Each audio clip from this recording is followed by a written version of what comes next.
सच्चाई भगत जी। परमात्मा कहते हैं साहिब का नाम अखंड है और सकल सब खंड। परमात्मा ने हमें जो नाम दिया है, जो शब्द दिया है, ये कभी भी खंडित नहीं होता है, क्योंकि शब्द से परमात्मा ने सृष्टि रची है और परमात्मा का भी शब्द ही रूप है। किसी भी देश काल परिस्थिति में शब्द का विनाश नहीं होता है। तो जो मंत्र हमें परमात्मा ने दे दिए हैं वो कभी खंडित नहीं होते हैं। मंत्रों के साथ में परमात्मा हमें जो मर्यादा देते हैं, वो मर्यादा टूट जाने से मंत्र अपना काम नहीं करते, जिसको कहते हैं नाम खंड हो गया। अब उसका उपाय क्या है? उपाय भगत जी परमेश्वर ने बताया कि जानबूझ के हमने गलतियां करने से बचना है। अनजाने की गलती परमात्मा माफ करता है।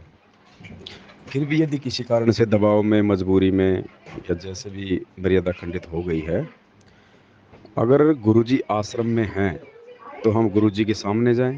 पहले हम परमात्मा से नाक रगड़ रगड़ के, अर्थात अपनी अंतरात्मा से, हृदय से, मतलब हमें उस चीज का पश्चाताप होना चाहिए, एक मतलब भय होना चाहिए कि भाई मेरी मर्यादा टूट गई।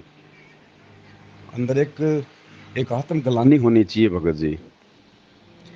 जब उस भाव के साथ में आप अपने गुरुदेव के सामने जाओगे और रोओगे, नाक रगड़ोगे कि परमेश्वर दास से बहुत बड़ी गलती हो गई, मेरी मर्यादा टूट गई है, परमात्मा मुझे इस पे आप जी मेहर करो, कृपया करो परमात्मा, आगे से ऐसी गलती नहीं करूंगा।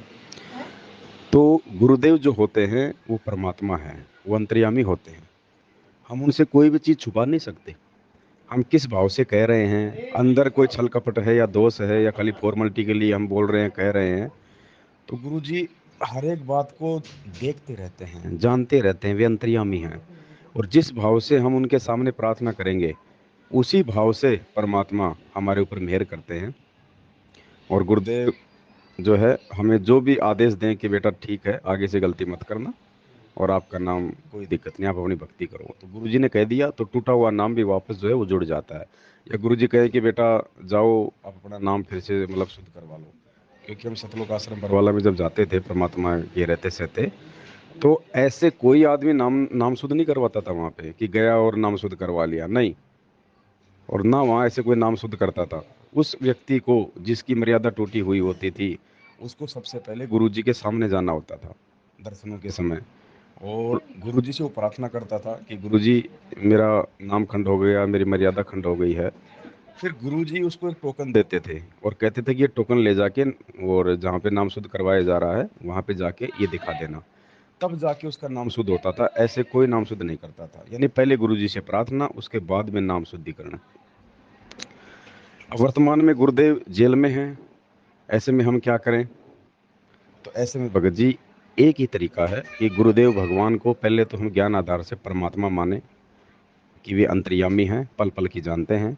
और फिर आप जी किस भाव से, किस जो है प्रायश्चित वाले भाव से आपको अपनी गलती का एहसास है, उस आधार से भगत जी आपने कहीं भरमने, भटकने, धक्के खाने की जरूरत नहीं है। गुरुदेव की गैर मौजूदगी में अपने घर को ही अपना आश्रम समझो और अपने दरबार में गुरुदेव को साक्षात विराजमान समझो शब्द रूप में। इस भाव से फिर आप अपनी गलती की समायाचना जब आप अपने घर पे करेंगे परमात्मा को दंडवत प्रणाम करके, उसी भाव से, उसी प्रायश्चित वाले भाव से, फिर वो अंतर्यामी परमात्मा भगत जी आपकी गलती को माफ करता है। लेकिन आगे से हमने परमात्मा को ये विश्वास दिलाना होगा कि परमेश्वर आगे से मैं ऐसी गलती दोबारा नहीं करूंगा। तो फिर परमात्मा भगत जी उस भगत के ऊपर जो है दया करते हैं, मेहर करते हैं। कहते हैं साधु भूखा भाव का, धन का भूखा नहीं। और मालिक कहते हैं दास गरीब दयालु है, वो डिगे बंधावे धीर। जब भगत का मनोबल टूटता है तो परमात्मा वापस उसका मनोबल जो है वो बढ़ाता है। तो आप जब भी अपनी संध्या आरती करो या असुर निकंदन मैनी करो या नित्य नियम करो, आप अपनी उस गलती की जो भी आपने की है या हुई है, उसकी हृदय से समायाचना करो अपने गुरुदेव भगवान से। और आगे से वो गलती हमसे ना हो, इसके लिए हमने भी प्रयास करना है और परमात्मा को भी हमने ये विश्वास दिलाना है। तो भगत जी अंतर्यामी भगवान अपने भगत की व्यथा को जानकर, देखकर, उसके भाव देखकर भगत को क्षमा दान देते हैं। और आगे से हमने कोशिश करनी है कि दोबारा हम परमेश्वर को दुखी ना करें।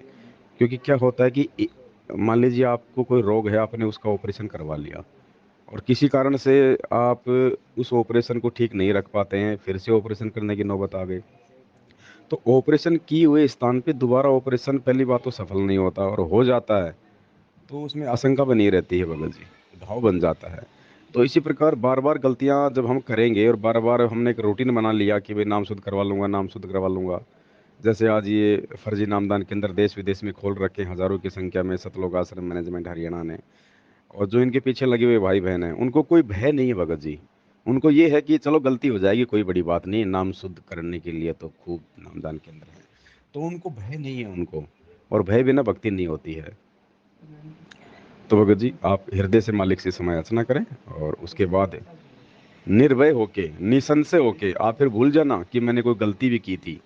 बस उस गलती को आगे ना दोहराना, बाकी अपने दिलो दिमाग से निकाल देना कि मैंने कोई गलती भी की थी। अगर आप बार बार सोचते रहेंगे कि मेरे से गलती हो गई है, तो फिर भगत जी आप भक्ति नहीं कर पाएंगे। क्योंकि हम जीव हैं, हम भगवान नहीं हैं, हम अवतार नहीं है कि हमसे गलती ना हो। इस धरती पे इस सृष्टि में संत रामपाल जी के अलावा दूसरा ऐसा कोई पुरुष कोई व्यक्ति नहीं है जो ये नाम लेके जो अपनी मर्यादा खंडित ना की हो किसी ने। हम सब जीव हैं, गलतियों के पुतले हैं, लेकिन इस ज्ञान को आधार बना के गलतियां बार बार दोहराने वाली गलती नहीं करनी है भगत जी।